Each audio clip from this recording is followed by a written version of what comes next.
Hi students, welcome to this video on magnetic boundary condition.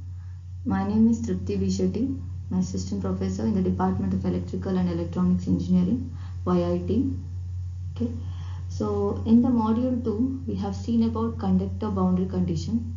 So in that we have studied about boundary condition between perfect dielectrics as well as boundary condition between a conductor and free space. So today we will see about magnetic boundary condition. So magnetic boundary condition is nothing but what is the condition of the magnetic material when it passes from one medium to the other medium. So the medium what we consider here is perfect dielectrics with permeability mu1 and mu2. So in this case, so when you do so, we have to find out what is the condition of the magnetic material across the boundary. For that purpose, we have to find out or we have to resolve magnetic flux density as well as field intensity vectorially into two components. That is, one is a normal component and one more is the tangential component. So next we'll find out how to do this. Okay, so first is the boundary condition for the normal component. So here you can see is one diagram representing a boundary by considering two medium 1 and 2. Medium 1 is having a permeability mu1 and medium 2 is having a permeability mu2, and have considered two surfaces. One is a Gaussian surface and one more is a closed surface. So this Gaussian surface is nothing but the cylinder I have considered, and the one more is a rectangular surface I have considered.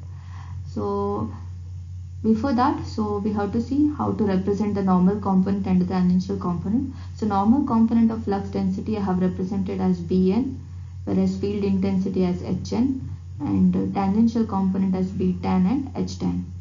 So since I have two mediums, so this normal component of Bn along the medium 1 I'll represent as Bn1, and it will be pointed upwards, and downwards as Bn2, it will be pointing downwards, and tangential component as Btan towards right, and tangential component in the medium 2 as Btan2 towards left.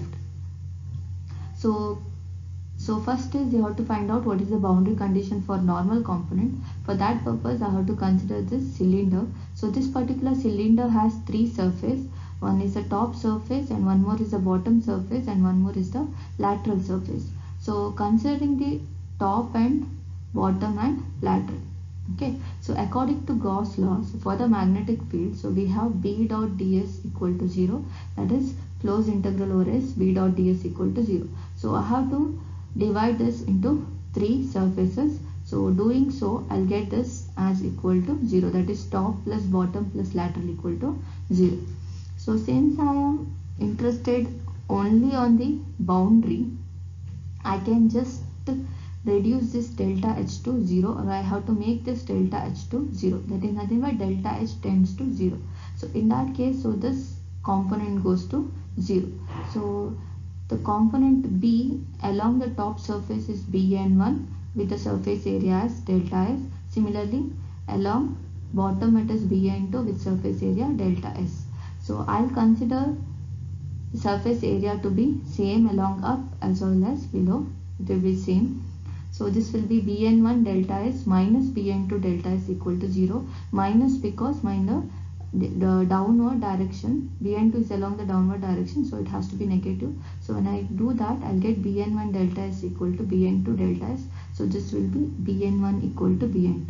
So I can say that normal component of B is continuous at the boundary. Similarly, there is a relation between field intensity and flux density. So that is B equal to mu into H. So mu1 Hn1 equal to mu2 Hn2. So when I divide that, Hn1 by Hn2, I'll get it as equal to mu2 by mu1. So using this equation, I can see that it is magnetic field intensity is discontinuous at the boundary, and that is inversely proportional to its permeability. Okay. Similarly, I can find out what is the boundary condition for tangential component. So for that purpose, I'll be using this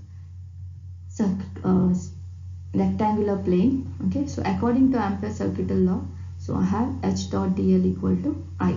So consider this rectangular closed path. So that will be traced from A to B, B to 2, 2 to C, C to D, D to 1 and 1 to A. That is divided into 6 equal parts.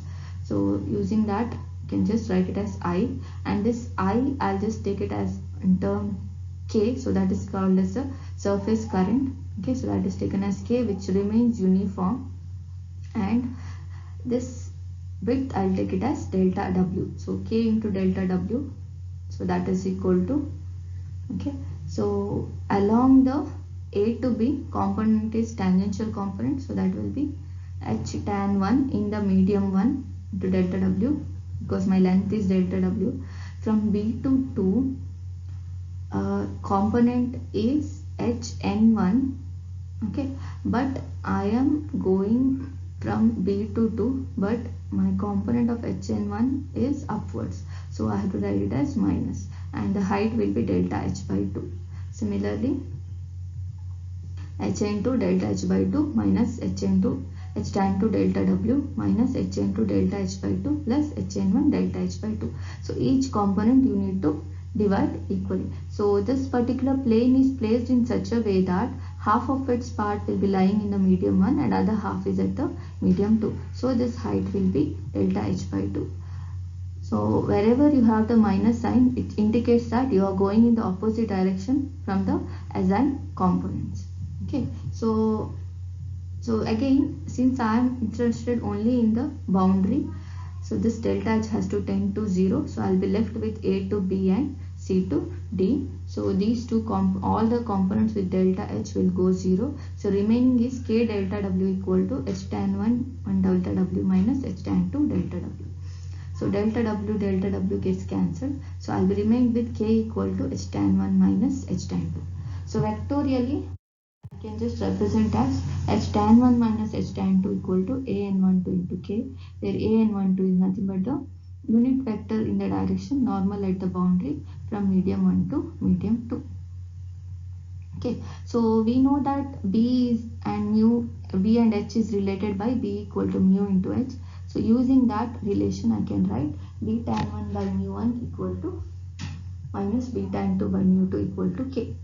So if this K is considered to be equal to 0, then from the previous equation I'll get H tan 1 minus H tan 2 equal to 0, or I can write H tan 1 equal to H tan 2. Applying this to this equation, I'll get B tan 1 by B tan 2 equal to mu 1 by mu 2. So seeing this equation, I can say that my tangential component of field intensity is continuous at the boundary provided if K equal to 0, whereas tangential component of flux density is discontinuous and it is directly proportional to each other. So if I want to know what is the component of B at the boundary based on the condition of refraction, so I'll just consider that whatever at the boundary, let the angles be alpha 1 and alpha 2. So since I am interested in finding the components at the boundary, so this is related to each other by the tan component. So I can write medium 1 tan alpha 1 equal to B tan 1 by Bn1. Similarly, in the medium 2 can be written as tan alpha 2 equal to B tan 2 by Bn2. So if I divide both the equation, then I will be left with B tan 1 by Bn1 into Bn2 by B tan 2. So we know that from the previous equation, Bn1 equal to Bn2.